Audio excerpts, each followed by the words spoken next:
Hey everyone, this is Victor from Cyborg for Life. I want to welcome you to episode 173 of Limb Lengthening Live, where the patients interview the guests. And today we are finally back on our live stream podcast. That's right, we have a panel full of guests here, limb lengthening patients. Going around the panel, we got the top right, we got Noah. He is a femur lengthening patient. Was a new femur lengthening patient last time we did the podcast, but now he's well into his lengthening phase here. We also have INeedtoStretch. He is I think, former limb lengthening patient. I'm going to re-up on his story here shortly. And then we obviously have a fan favorite, Aaron, who's been on this podcast several times, and he actually brought some updates for you guys to see of how he's doing. So we're going to go ahead and round the panel, talk to these guys, get some updates, and then we'll do a live Q&A at the end. So Noah, you are up first, my man. What has been happening with your lengthening experience?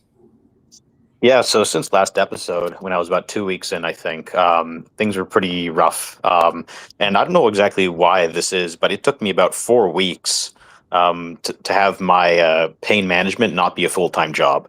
Wow. Yeah, it took a long time. And like now I'm mostly okay. Like I get aches and pains every once in a while, especially after stretching or if I try sitting down to work. But other than that, it's pretty chill now. I'm actually halfway. Today's my halfway mark. I'm at 35 millimeters. I'm going to 70. So that's incredible, brother. Man, you're already halfway there. But so it took a little longer than normal to get the pain dampened down. What exactly did you have to do? Was it just like pain pills, or what did you do to do that?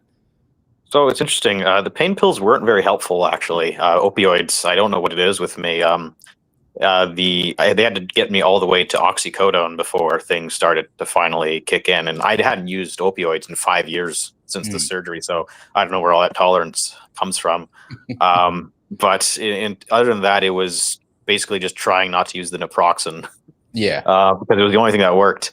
The oxy worked, but I got too loopy and I couldn't work if I used too much. And then the naproxen, obviously, this slows the bone growth, as an NSAID. I would max out my extra strength Tylenol. I don't think it did anything. But other than that, it just took a while. The inflammation had to go down, I guess. I'm not exactly sure. Gotcha. Yeah, sometimes it just takes longer, and a lot of times I tell patients between 2 and 4 weeks. Usually the average is 3 weeks, so one more week is not a big deal. But so you're about a month in to lengthening. You're already at 3.5 centimeters. That's incredible. Do you feel the soft tissue tightness kind of creeping in a little bit, or you haven't really noticed that yet? I feel it a little bit. I'm right now for the past 2 weeks. I've been slowed to 0.66 millimeters a day. That was mostly for bone growth in my left leg. It was mostly very precautionary. I probably could have kept going at 0.99, but for the pain and for the bone growth on my left leg, he wanted to slow down a bit. Mm-hmm. I got x-rays tomorrow, though, and I'm going to ask him if I can alternate 0.66, 0.99 every day instead, because I got really good flexibility. I'm not having much issue with the tissue anymore. But yeah, so it's going, though. It's going. It's not too bad. I think I can go and start alternating 0.66, 0.99. Hopefully Dr. Sinetz will agree. I find that really interesting. And I'll say this. I think that we're in this stage of limb lengthening, the industry of limb lengthening, where these surgeons are learning more and more. Because back in my day, like when the internal nail just first came out, Precice version 1, right? It was always like 1 millimeter per day. That's like the standard, the gold standard. Keep it at that. But now we're talking about these staggered lengthening approaches, slowing down, stopping, avoiding, mitigating preconsolidation, but also not trying to get into delayed union or non-union territory. And I think that this is where we're really, don't get me wrong, but we're pioneering the field, right? You patients are really kind of saying, hey, I'm using this approach, and surgeons are paying attention. So that next cohort of patients who get this done, hey, I'm going to put you on a staggered lengthening approach for the next 2 to 4 weeks and see if that helps you with your pain. And I think that's super interesting, right? Because nobody back in my day, we didn't do that, right? It was either you lengthen at 1 millimeter or whatever happens. And ever since the last 2 years, patients have oh, I'm slowing down, I'm stopping. I think that's really cool. That's awesome. Really cool. Awesome. Next up, we got INeedtoStretch on the show. INeedtoStretch. Bring it back up. Let everybody know what your lengthening was like. I think it was the tibias, right? If I'm not mistaken. Yeah. I did tibias, corrected the bow legs. I lengthened 3.5, so just roughly around what Noah is now. And I've been consolidating for the past month-ish. Okay. Yep. And last check-in, I think I have about another month to go. Okay. Weight bearing, so I'm just sitting around. That's incredible, man. So bow leg correction, do you have any pain or tenderness on the inside of your knees from that correction? No, I'm feeling totally fine. Wow. Wow. So you're just waiting to walk, man. Yeah. That's But great. I think I've developed some, as we call it here, like duck ass or anterior pelvic tilt. Yeah. Oh, dude, tell me about it. I'm getting it really bad right now. You know, it's also interesting because a lot of patients don't think you can get that from tibia lengthening. But tell them why you feel like that's developing a little bit. I need to stretch. I think it's because I'm just sitting down all day. My job is mostly in front of a computer. I'm barely standing up or barely walking. Have you ever seen like photos of Donald Trump like from the side when he's like standing sometimes? The posture. That's what I feel like. I'm just like kind of like a centaur, like on the back leg is a little planted and like the whole body's leaning forward. That's it. I'm retitling this whole video of Donald Trump's like little weird walk.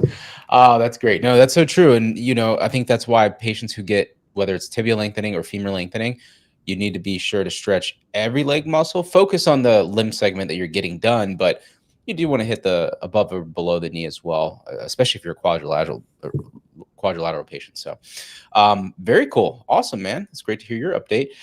Next up, we have Aaron on the show. He brought some content with him. Aaron, tell us what's been happening with you, man. When did you stop lengthening? Give everybody the date of when you stopped lengthening. Yeah. You can hear me all right? Yeah. All right. Awesome. Okay. So I remember me and Aiden, we did our last turns together on the live stream. I believe that was August 28th. So this is my x-rays basically a month later. So I got my x-rays on September 26th. So this was 4 weeks after lengthening. And you can just kind of see my bone growth on both sides.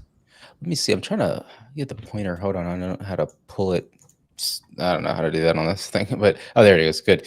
Yeah. So as you guys can see, his bone, like, look at that. That is a nice cocoon or, bony callus on both sides, both medially and laterally. So when was this taken, you said? This was taken this was September 26th. So this was like 2 weeks ago. Okay. Yeah. A month after lengthening and 2 weeks ago from now. Got it. And what did your surgeon say about this? He said that it was some good interval healing. I'm now permitted to finally stand. Surprise, surprise. But I do want to show you I did bring a video of me walking. I do want to talk a little bit about that. So yeah. This was me after I saw like my bone healing. So I did shoot an email to Dr. Robbins asking for feedback on my x-rays, because if you stay, you have to pay like $540 more just to see him for like 5 minutes, which I thought was ridiculous. Anyways, I just emailed him just to get some feedback on how my healing is.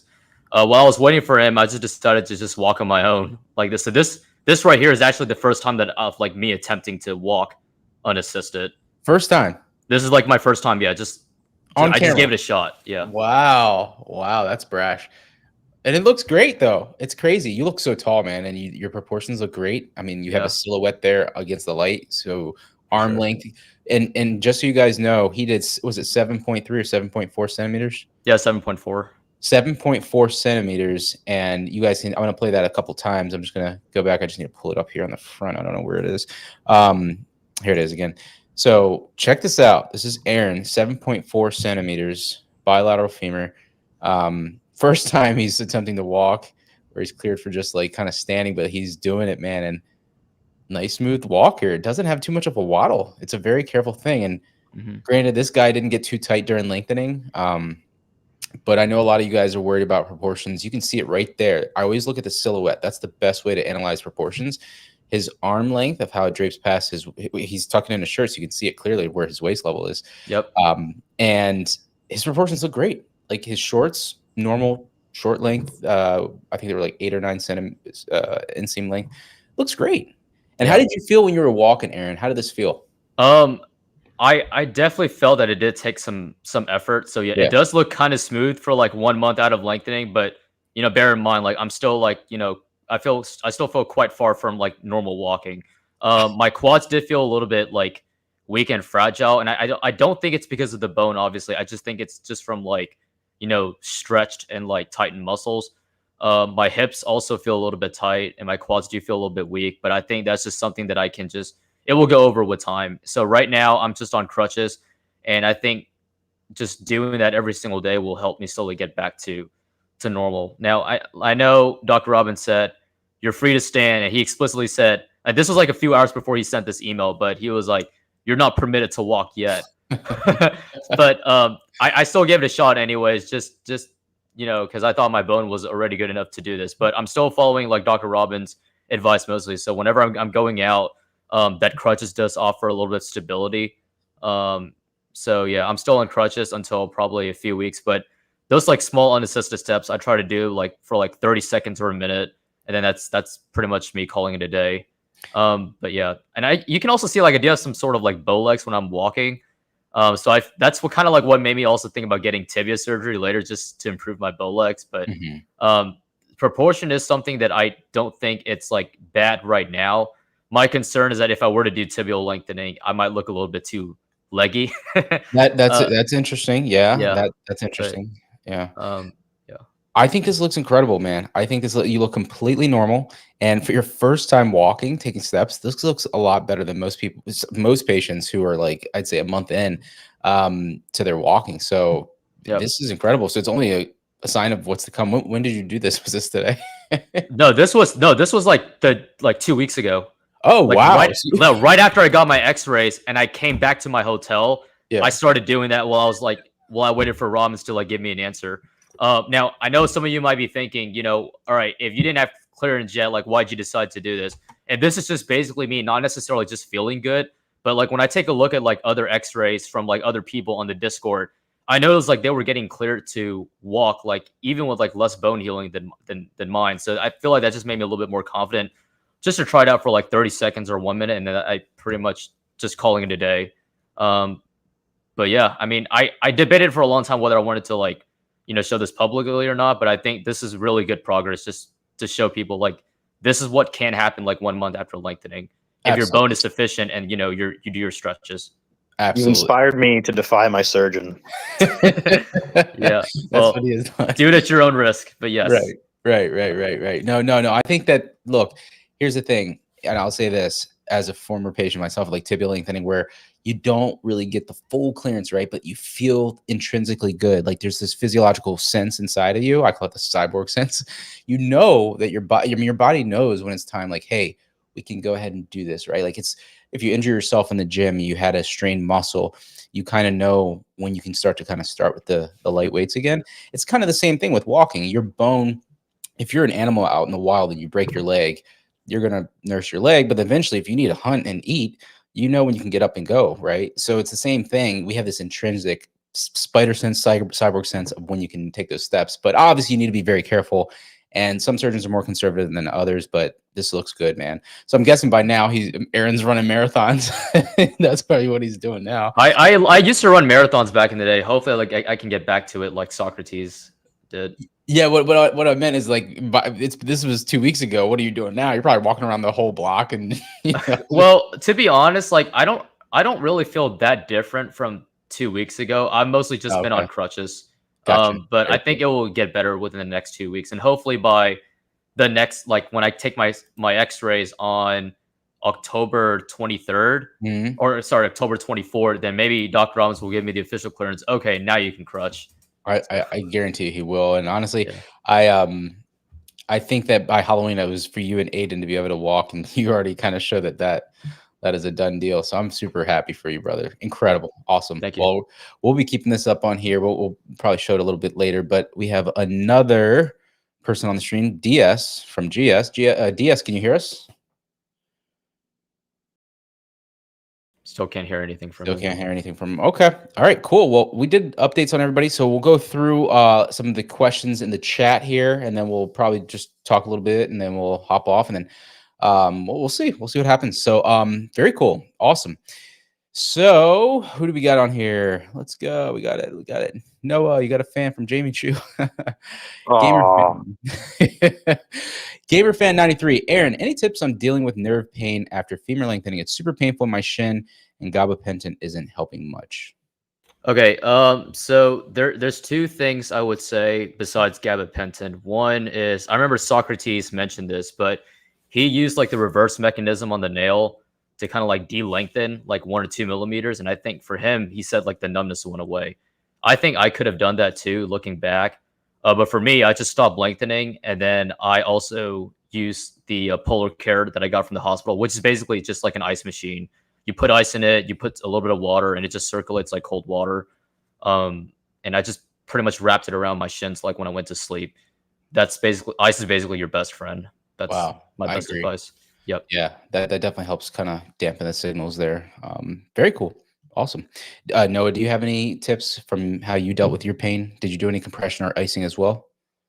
mostly for the inflammation, not for the nerve pain. So I actually haven't had much issue with nerve pain right now. I was prophylactically on gabapentin since before the surgery, actually. No, actually, right after the surgery, and I've been on it since. I don't think this is a big thing as well that I think I'm trying to do is to stay below 1 millimeter a day.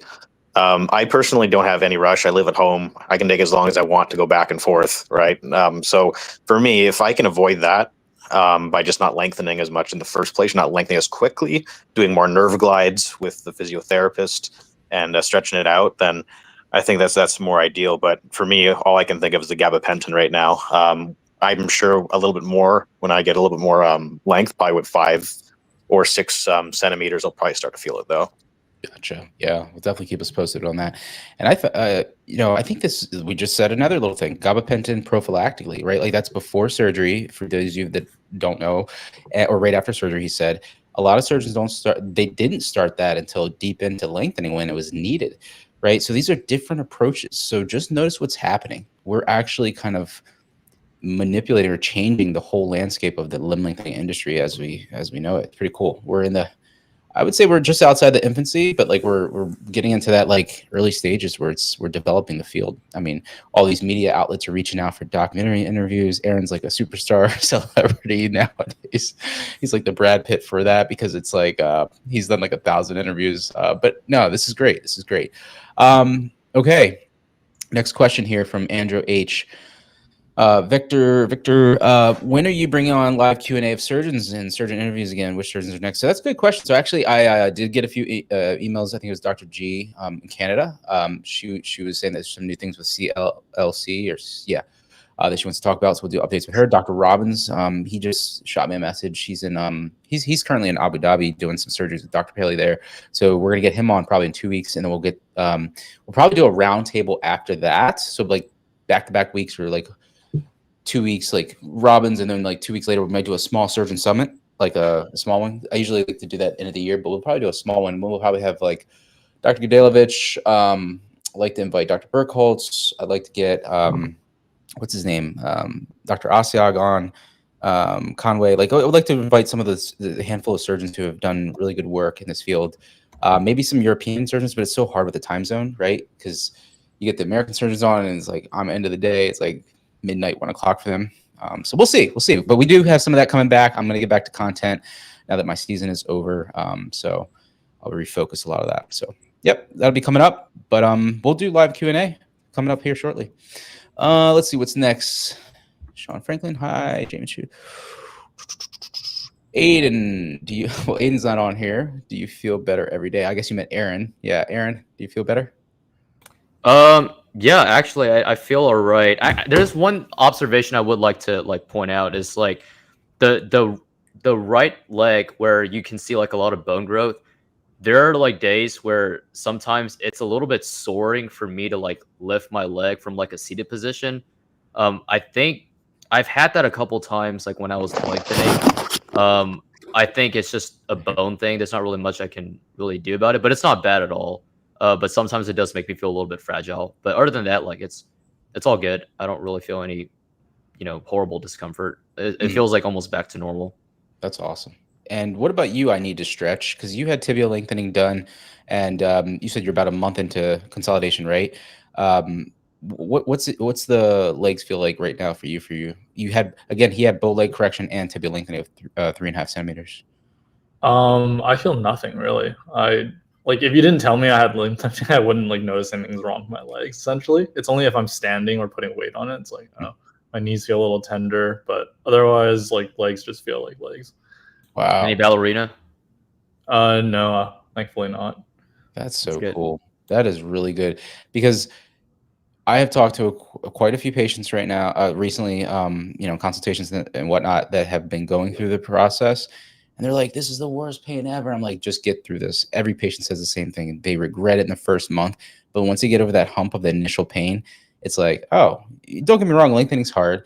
But once you get into consolidation, it's like it's amazing, right? So it's that's really awesome.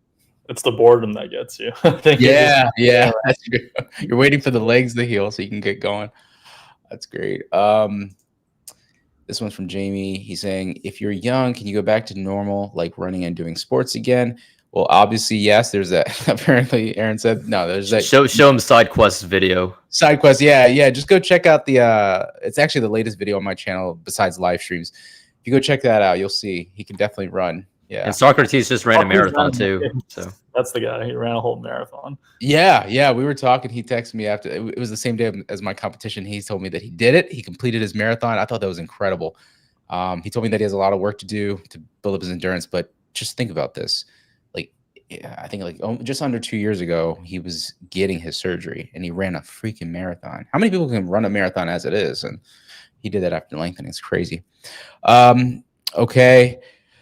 Jamie, we'll talk about, just email me about surgeons. You're talking about Javier Dani, Carmona. Yeah, so basically, he during COVID, I think he shut down. He wasn't really doing cosmetic lengthening. I think he's back up and running now. He's in Sevilla, Spain.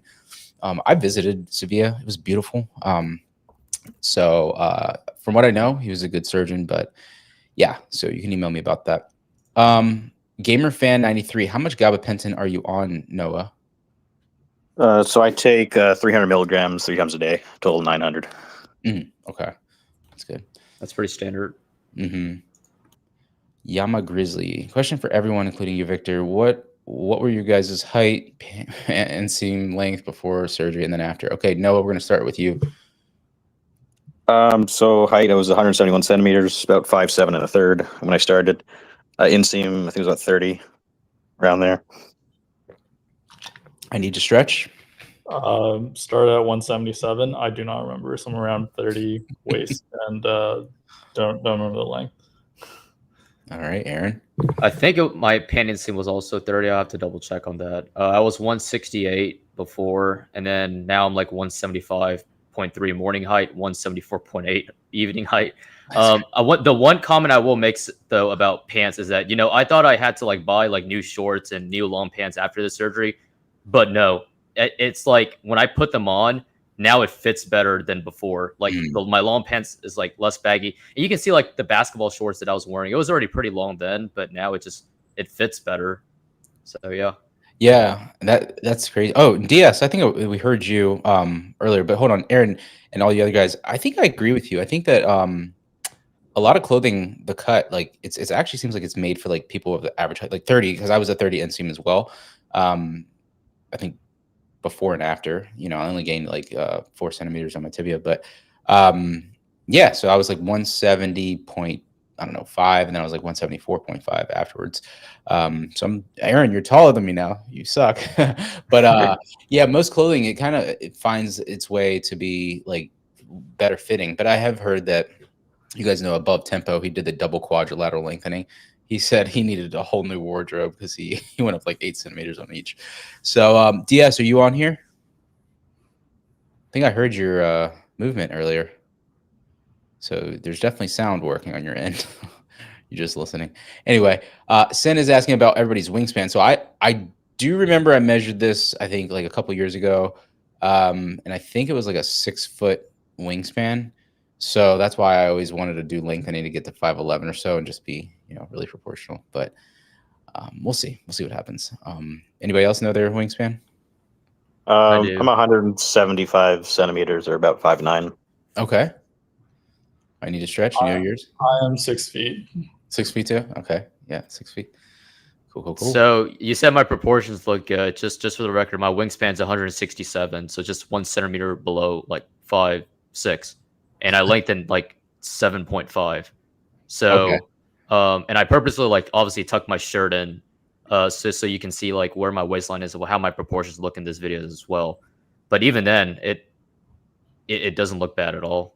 Not at all. Not at all. I think this looks incredible. I know a lot of people are concerned about like, will I look a little bit too leggy? My wingspan's like, about the same as my height or maybe 1 centimeter shorter. I promise you, I don't think it would.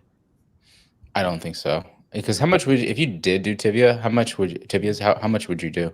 I would probably do around 4 centimeters. I mean, if I'm gonna like wait a year or two and do like tibias, I gotta do at least 4 centimeters, and I'd probably cap it off around 4.3 or like 4.5, and that's about it. Good. That's awesome. Yeah, that would look really good, man. Like this, but this looks great as it is. I mean, you look like you're just kind of cruising on the beach there, like just chilling. It looks really smooth. And I bet that the first time you took your steps, you felt something inside that like, man, this is awesome. Did you feel taller? Oh, for sure. Yeah, definitely. Like as you start lengthening and you go around the hotel, you'll start noticing like things begin to shrink, like the doorknob, like the tables.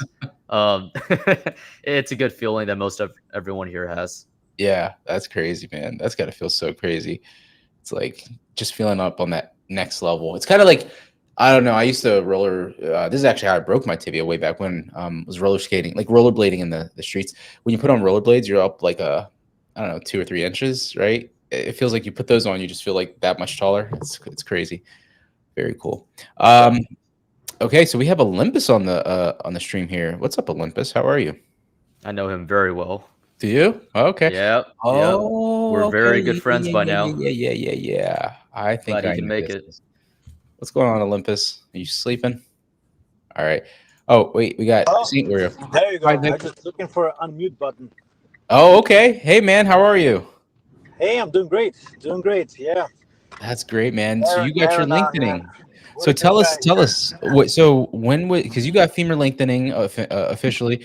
When was your surgery? What was your starting height, and how far along are you? All right. So my surgery was August 26th, and that was meant to be for femurs. And if you guys recall, a week before we did a lot of voting to see if I should go for quads, because I was very uncertain which way I should go. And something happened where I couldn't sleep the night after the voting, and I'm like, okay, let's just do femurs, even though everybody voted for me to do the quads. But I think I'm glad I did that, because when I did my surgery on August 26th, I actually had a complication, and that complication caused me to have another surgery for my right leg. So pretty much during the surgery, they paused it. They stopped after doing my left leg, and they said I potentially had fat embolism in my lungs. So instead of proceeding with the second leg, they just said, let's put everything on hold. Let's go see a cardiologist, and then after 10 days or so, they're like, okay, let's do a surgery the Monday. So it was a 2-week pause.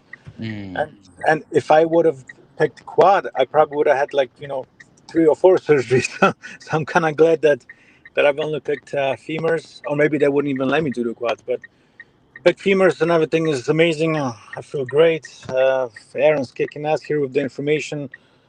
He's training me how to do right things in the pool. Everything is just smooth, better than I expected, better than I wanted it to be. So I'm one of the happy ones here. That's great to hear, man. So I mean, that's kind of scary when that kind of thing can happen. So you're all clear, no PE, nothing like that. You're in the clear. Yeah, I'm clear. And in fact, they don't even know what it was. If it was fat embolism or if it was something else, but pretty much they were suspecting fat embolism. But during the ICU, they've done some labs, and it came out negative. So honestly, we don't know what caused for my vitals to go down. But after that, that second surgery was super smooth. It was super quick. The first one was like 4 hours, I believe. Wow. But the second one is super smooth, and pain levels normal, like everybody says. It's hard the first week, Second week gets easier, and then right now is probably in that honeymoon phase because I just want to, go to pool every day and walk in the pool. Which is the best feeling ever. So that's my reward for the day, So being you in the said pool. surgery was what? August what? So the first one was August 26th, and the Okay. second one was like Monday, like maybe September 10th. Like I forgot if it's 9th or 10th, but it was that Monday, the week of the 10th. Okay, gotcha. Well, Yeah. man, so did you start lengthening on the one leg that started earlier, or did you just wait until? They told me, actually I was kind of worried because they told me to wait until like 10 days after the surgery to start lengthening. And then I think it was like a Friday where I was cleared to lengthen. They gave me the machine, and it was like 4 turns: Friday, Saturday, Sunday, and then again Monday was that surgery. So I think in a hospital I don't recall lengthening too much. So I think it was yeah, I was kind of worried that I get consolidated, but everything turned out good.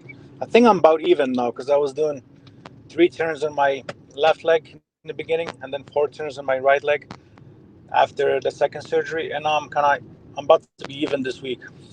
Okay, very cool. When's your next checkup? In a week, because of Dr. Robbins being out of the country. Right. He did say that he was out. Very cool. Awesome, man. Well, you got to keep us posted. I'm so glad that you're in the clear and things are going well. Thanks to Aaron being your little lengthening guru over here. He's a wealth of knowledge. So much knowledge in this guy. I mean, makes everybody here feel like, at comfort because all that knowledge is being shared with everybody. So I'm going to try to keep his legacy and share that information onwards, if I stay longer here. That's what it's all about. It's just paying it forward, keep moving. So very cool. Well, appreciate the update, Olympus. You got to keep coming on so we can keep following your journey. So will do, for sure. 100%. Awesome. All right, DS, you are on the stream. Can we hear you now? It says that you are muted by the host. You're not muted on my side here. That really sucks because I know who he messaged me on Discord saying like if you could like unmute him or something. But really, DS is basically I think digital DragonSlayer on the Discord. He recently did Tibias with Dr. Stephen Wallace, and I'm really curious to hear his journey because as someone who wants to do Tibias, so. Yeah, and he actually, we were talking. I think we were in DMs before. I was talking to him as well. I remember that username. So, what does it say to you, DS? Like it says that I'm. Hey, try joining on your phone. Yeah, try a different device if you're on your Mac computer. That's what I'm using. Yeah, because Chrome, you have to use Chrome. Try a different device because sometimes it's just this software is so finicky. I don't know. All right, we're gonna move along here. It's got some more questions in here. Let's see here. Yeah, I wanted to ask about that. Any updates on the PMAX or new invasive paleo? So last time I was on, all I've heard is that Aaron was the one who brought the news. I mean, he said that it's going to probably Q1 or Q2. Dr. Paley said the earliest that it would be Q1 2026. I doubt that it would come out like Q1, most likely maybe like by next summer. But even then, just understand there's going to be we have a long wait list for like people who want to try PMAX. But yeah, there's a long wait list. Believe me, I've gone through all that. All right, Yama's back. Victor, how much of a leg length discrepancy did you have, and did insurance pay for it? Yeah, it did help out quite a bit, thankfully. After the deductible, and I was under my parents' insurance at the time. My right leg is 1.5 centimeters shorter than the left leg. Would insurance pay for half the price of the lengthening to fix it? Yes, that's really interesting. You asked that. Nowadays, surgeons are finding unique ways to get.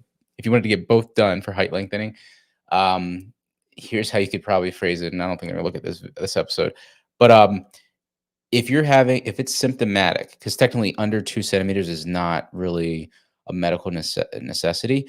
But if you say that, hey, it's symptomatic, it's bothering me, I have back pain, I have hip pain, ankle, the whole kinetic chain of pain, I call it, down your side, then any discrepancy can be seen as a medical necessity. Tell your surgeon that. They'll find a way to write it. Underwriters for insurance will find a way to cover it if you have good insurance. And then they'll cover the discrepancy in that surgery. But then you should be able to find a way to just pay like a surgeon fee, maybe a minor hospital fee to get another nail and get the surgery done on your other leg. So you could technically get cosmetic limb lengthening bilaterally done cheaper than paying for the whole price. So yeah, it could do that. That's the it has worked for patients in the past. Let's just say that. So if I knew about it back then, I would have definitely done it, but I didn't really think about that. But yeah, you just joined on your iPhone. Okay. All right. Well, let's see. I don't see you on the back end here. So okay, so let's see. I think that's all the questions that we have in here. Somebody sent me a private chat. I guess that's him. Oh, okay. Noah had to go. He has physio. Well, thank you so much for joining, Noah. Really appreciate it. Keep coming on, man. We want to hear your process, and best of luck with physio. All righty, guys. So Jamie's asking this. We're gonna go around the panel here and kind of think it between 1 and 10. How risky is the surgery? So I need to stretch. You got tibias done. You want to answer this? Is it one of those sorry, it's for risk. I feel like there's a lot of factors, like a ton. I think one of the biggest ones is which doctor you pick, obviously, where you get it done. So do your research there. I think in bad places the risk goes way up. We're going somewhere between 5 to 10. I think with good surgeons and hopefully like everything going well, I'd say like 2, 3 maybe. Yeah. The biggest risk is basically like the only life-threatening thing, as we discussed earlier, is like a pulmonary embolism or any type of fat embolism. Otherwise, yeah, that's actually life-threatening, and people have died to this in the past. So when the surgeon wants you to like get up and walk or like move your legs and take blood thinners, yeah, definitely do that. Absolutely. Those are scary things for sure. And if you wake up from surgery and you do what they say, you're in the clear. But obviously, pick a good surgeon. I agree with you. I need to stretch. Olympus, what do you think on a scale of 1 to 10? How risky is the surgery? Yeah, I think picking the right surgeon, like right place, is crucial, because honestly, when I woke up in the ICU, I was not even worried about my potential, to die. I was just thinking like, when am I going to get that second leg done? So otherwise, if I was somewhere else, I probably would have thought, how do I pull out, right? How do I go home? But here, I was not worried about that at all. So amazing clinic, amazing hospital, amazing doctors, of course, and I was at peace all the time. That's awesome. Risk 1, maybe 1 out of 10, for. Yeah, I agree. Like wherever you get where you get it done definitely matters for sure. Aaron, your thoughts?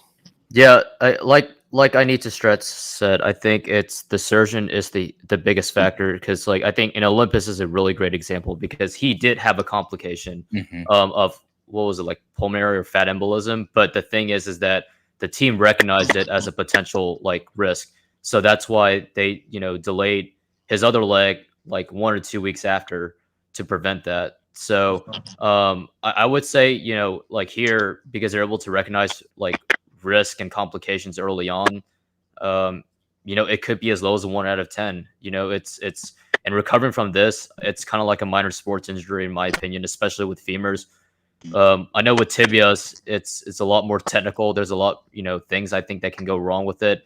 It's more complicated surgery than femurs. So yeah, I would just say it just depends. But overall, if you go to a good surgeon here, it's like Olympus said, I would probably say it's like real low. And that is so interesting, right? This question that you have, Jamie, and then what you guys just said, because when you look at online media about limb lengthening, especially for cosmetic limb lengthening, there's all these horror stories. They're like, oh, you're going to be crippled for life, this, that, and the other. And then you patients who are actual patients just said, literally, the risk is low, right? If you pick a good clinic, because they can, mitigate risk and, complications, or if something does develop, they know how to handle it. Just think about that, right? Like you are actually going through the process, and then all these media publications, articles, other people online, and just random things, YouTube videos out there saying like, oh, you're going to be crippled for life. It's this crazy surgery. Like they're the experts, right? Yeah, sure. But your actual patients, you're saying, no, it's not that risky. And it's 100% true. If you pick a good surgeon, this is actually one of the surgeons have said it when they were on here. In fact, when they come back on, you can ask them again. they have said that this is one of the easier procedures that they have to do. These are limb lengthening and deformity reconstruction specialists. They fix the Frankenstein level injuries that make Tiger Woods' injury look like a day in the park, right? Like they can fix his you know, he had that bad accident a couple of years ago, his type of leg deformation with ease, with their eyes closed. Like that's how good these black ops surgeons are, you know, compared to other level of, this is advanced orthopedics. So for people online to say, hey, you're going to be butchered or crippled for life, it's misleading, right? They don't know. But if you go to a inexperienced clinic, that could very well be the case. So it's very important. Well said. Well said.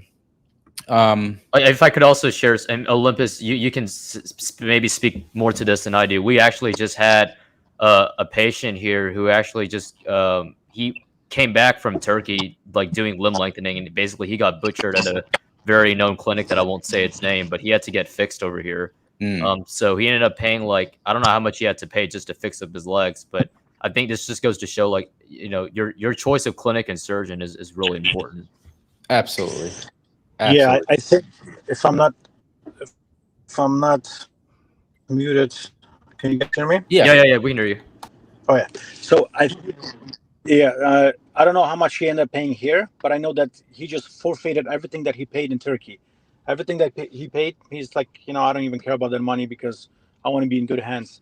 So, you know, he's not even trying to claim my money anymore. He just left and you know, just forgot about it. I mean, just forgave him in a way, you know. No, I don't care about the money. I just want to be in the right hands.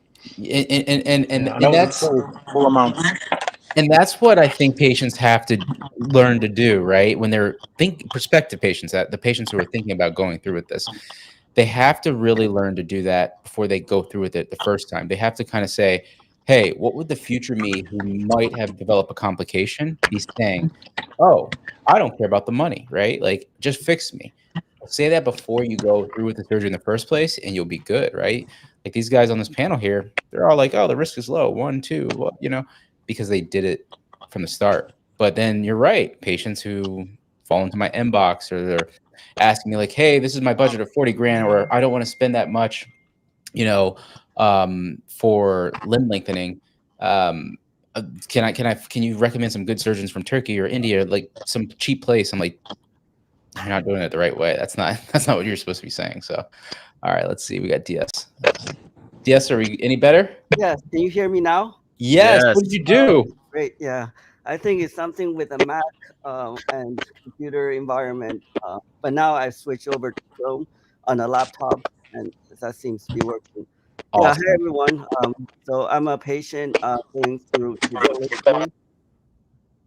I had my surgery last week with Dr. Wallace using Precice 2. My goal is to achieve 6 centimeters. So I did a surgery just last Tuesday. I'm currently on post-op day 9. The reason I went to Dr. Wallace because he also did my femur lengthening in 2023. Went very well. I gained 8.3 centimeters and was fully weight bearing in 4 months. Wow. So overall, I had a very smooth recovery and had great experience. And that's the reason my decision going back to, with the tibia lengthening. That's incredible. So what was your starting height? For femur, before femur, it was 170 centimeters. I reached to 178 after femur. And now I'm trying to gain 6 centimeters to restore my original tibia to femur ratio. And that's one of the main motivation is when I'm on a surfboard, I feel my balance is quite off. Sometimes I have to put my arm out in the front to compensate the squatting position because with the long femur and short tibia, most of my weight is center of gravity is behind my heel. So I have the tendency to fall backward, which is affecting my surfing sport. Yeah. Is that what you do? You did surfing? Yes. That's crazy, man. That's awesome. I think that's fantastic that you said that because a lot of patients who are into athletics or physical activity, like working out and whatnot, They have to understand that femur lengthening will change your biomechanics. And you can adjust, you can adapt to some extent, but for something like surfing, where stability and you got to have good proprioception and like you're used to a certain stance and whatnot, I think that make a bigger impression. But so this next second surgery wasn't for height; it was more for biomechanics. Right. What triggered me was when I went to cliff jump in Canada, and my friend took a video of me, and as I was bending over, I had really hard time. It was obvious that my position is quite awkward to look at because with a short tibia long femur, it seems really shows on the side view, and yeah, I just didn't like my proportion. I do believe I may have slightly over lengthened during the femur. So I'm experiencing the biomechanical issues now, and that's the main reason I want to go back and fix the femur tibia ratio. Well, it seems to be working well. I mean, so you just started last week. You had your surgery last Thursday, you said? Last Tuesday. I'm on day 9 right now. Got it. Last Tuesday. On day 10, which is midnight today. Wow. Yeah. How are you feeling? Because you're still within that first few week mark. Yeah. I still feel a lot of aches right now, especially where they put all the screws in. When I'm standing up, I can feel the pressure on the osteotomy site. Yeah.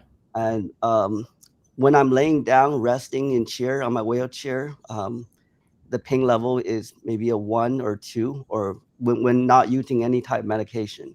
But when I'm using the walker standing up, I feel all the blood is rushing to my tibia, and that kind of make it swell a little bit. So each step, I can feel the pressure, and that's kind of discomfort. Absolutely. I remember that from my own. INeedtoStretch. You did tibia lengthening. Do you remember a lot of the same stuff? Yeah, pretty painful for the first 2 weeks. No, not fun, but it goes away. Yeah.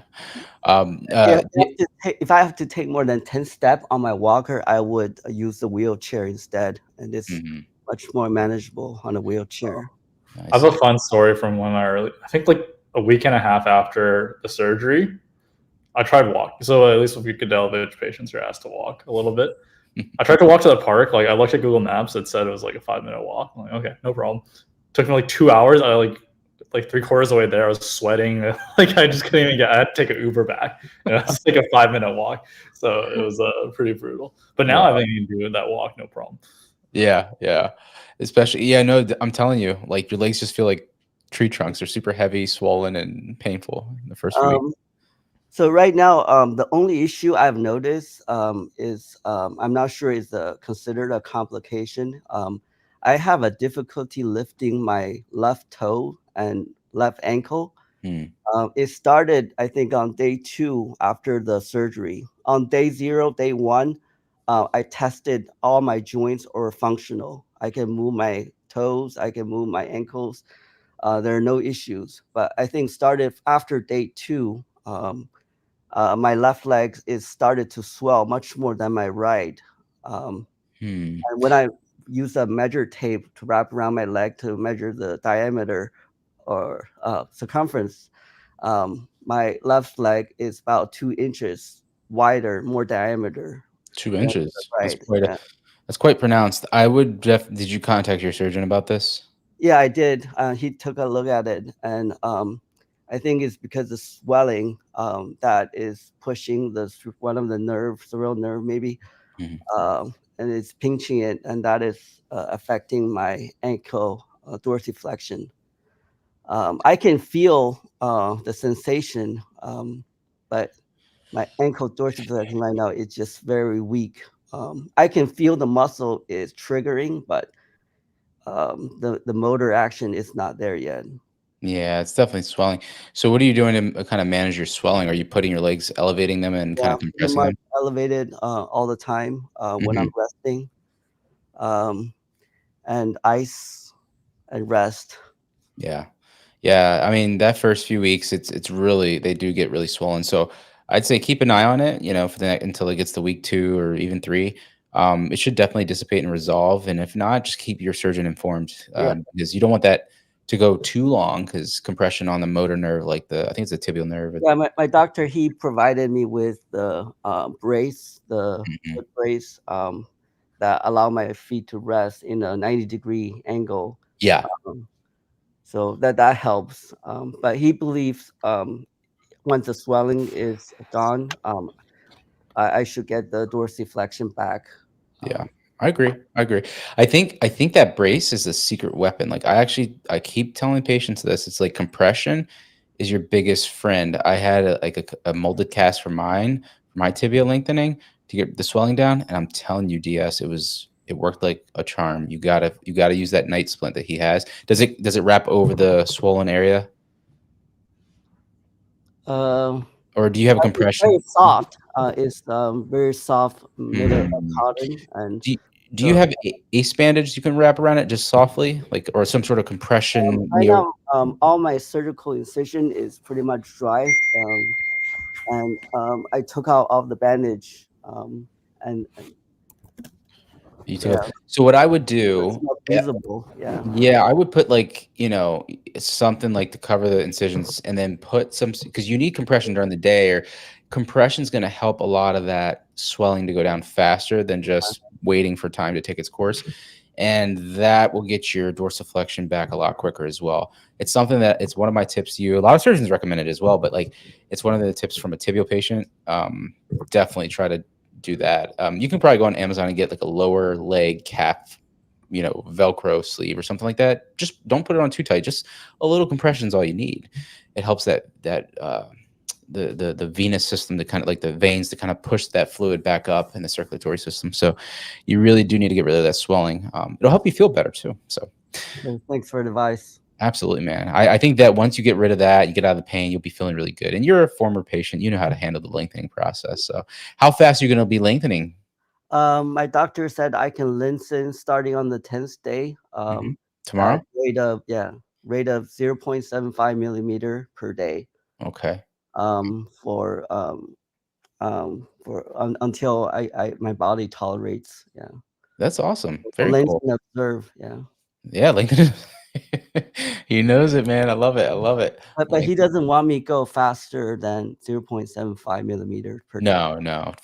And that's another thing. I have to write this down, like the things that we have learned about limb lengthening. In the past, it was always 1 millimeter, right? For me, it was or 0.99. That's what I went for tibial lengthening, right?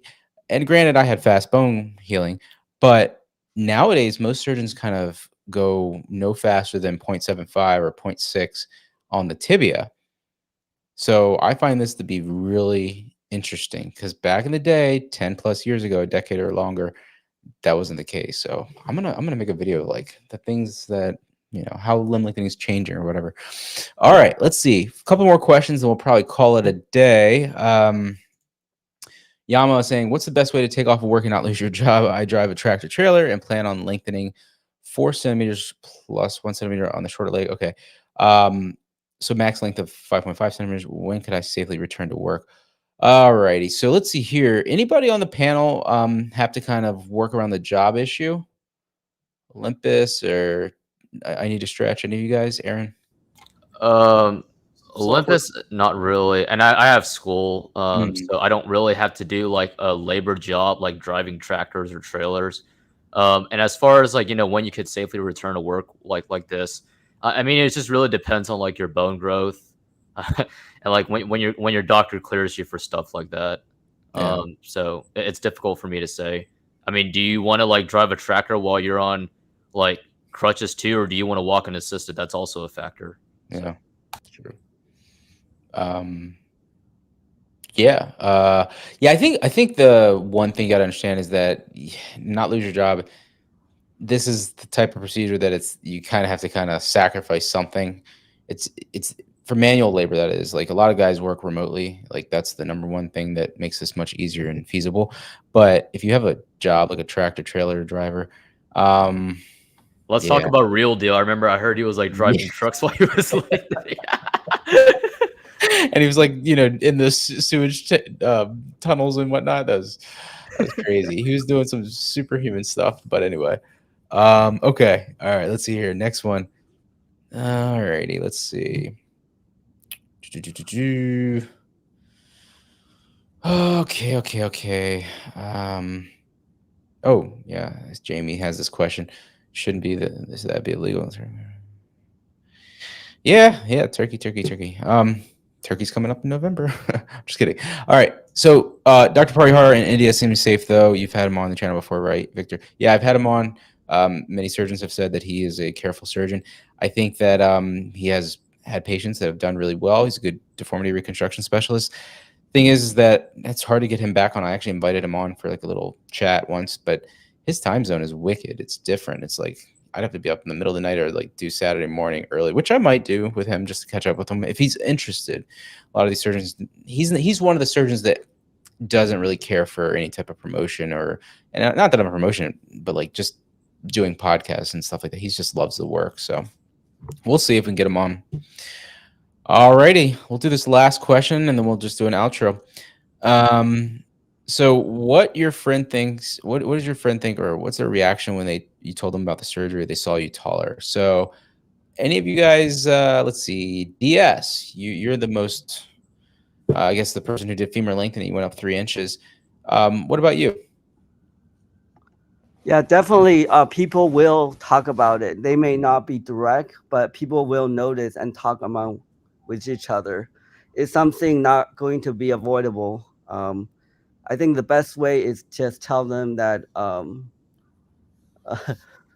it's really up to you, but I would just say I'm wearing lift. Yeah, it's hard. I know a lot of patients go into a deep cover story, like they plan this out like several years in advance. They'll wear shoe lifts. 3 inches is very noticeable. Yeah, it is, and that's why some of them will actually do the sleight of height technique. They'll start wearing shoe lifts ahead of time, and then they'll get the lengthening and they'll take out the shoe lifts. So there's a lot of different techniques you can do, cover stories you can come up with, but it's not easy, Jamie. It's not easy. It depends on your social circle.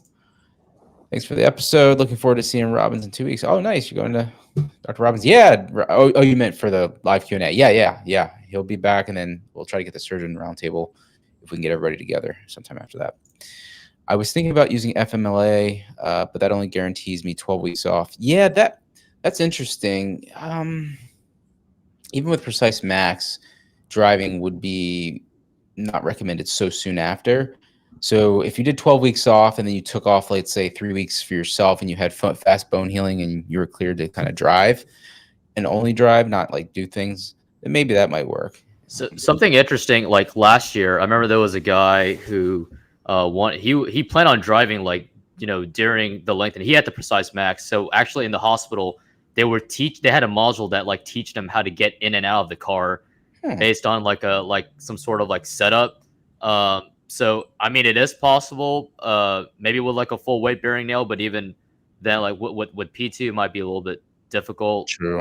But right now, like I'm on crutches. I forgot to mention, like I'm starting to drive myself. In fact, like just before the stream, I actually drove myself to a restaurant, and I was perfectly fine.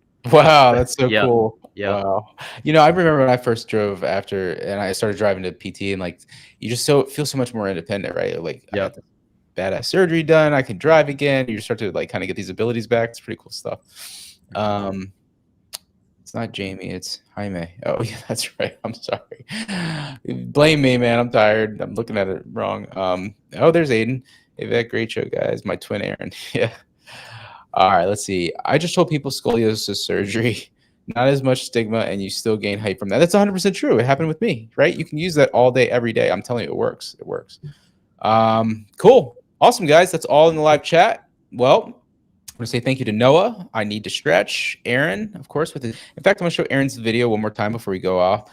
So, guys, if you were joining late, this is Aaron's content that he brought on. Where is it? Hold on. Trying to get it back. Why's my... I just hope Dr. Robbins doesn't see this episode one day. Yeah, I know. He's probably watching from I think he's too busy to watch this. But, if Dr. Robbins, if you're watching this, hello. Sorry. I just wanted to take a few steps. So this is Aaron. 7.4 centimeters on the femurs. Proportions look great. Taking a few steps. He was cleared to stand, but he's taking a few steps here. But look at him, man. He's happy, man. He's back to driving. Are you still doing physio? No, I don't think it's as necessary. Yeah. I mean, I feel like a lot of people have been able to manage on their own, getting back to normal without having to pay for more formal physical therapy. So I plan on doing just that. Yeah, I agree. I think that really at this point you can kind of taper off, especially if you're flexible enough. If you're tight, then that's one thing. But if you're walking like this, there's no like serious contractures or anything like that. You can kind of just do your own thing. Looks great, man. I'm so happy for you, Aaron. Because I remember when your process started, and it's been a long road. But hopefully, in the next couple of weeks here before Halloween, that you and I mean, you're walking, you're cleared, and then obviously Aiden's cleared as well. So that'd be really good. Cool deal. Yeah. So thanks. Yeah. Go ahead. Sorry. Yeah. I don't know if Aiden. I know it's interesting because like Aiden and I are surgery twins, but like we both have our own like different like bone healing and our own processes. I don't think he would be cleared for much joining like for this like month 2 post lengthening, but we'll just have to see. But for me, like I feel like I can use the next few weeks to work on my gait just so I can get close to normal as much as I can before going back to Texas. That's a smart move. Yeah, a lot of patients do that. They want to like be perfect before they leave. Yeah. Yeah, and we got Olympus in here. So yeah, guys, thank you, Jaime, gamer fan. Let's see. Oh, what's your Discord, Aaron? Because it's I think let me pull it up. It is my username is ATRINITY1739. Okay, so there you heard it. And yeah, maybe if you want to drop that in the live chat for him, or yeah, you could just go in there and he'll be around. Someone he also just I got a ping from Discord on the community server. So yeah, it's all good.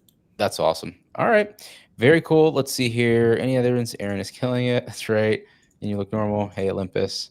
All right, guys. Well, yeah, thank you, Noah. I need to stretch. Aaron, DS, I really appreciate you coming on. You are now officially a quadrilateral lengthening patient. Please keep coming on anytime we do these open mics because we want to hear about your process and your journey. Olympus, best of luck to you, my man. Hope you continuously lengthen and observe and you get to your goal, which is the full 8. That's right. Full 8.5, right? Yeah, that's right. Everybody says 8.3 or whatever that is. 8.3, yeah. So it's going to be like 8.7 and 9. I'm like, okay. All right. But anyway, guys, that's awesome. And thank you, everybody in the chat. Thank you to everybody in the chat for your amazing questions and watching the stream.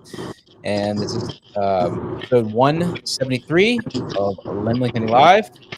And until next time, this is Victor from Cyborg for Life. These amazing patients signing out. See you guys next time. Peace.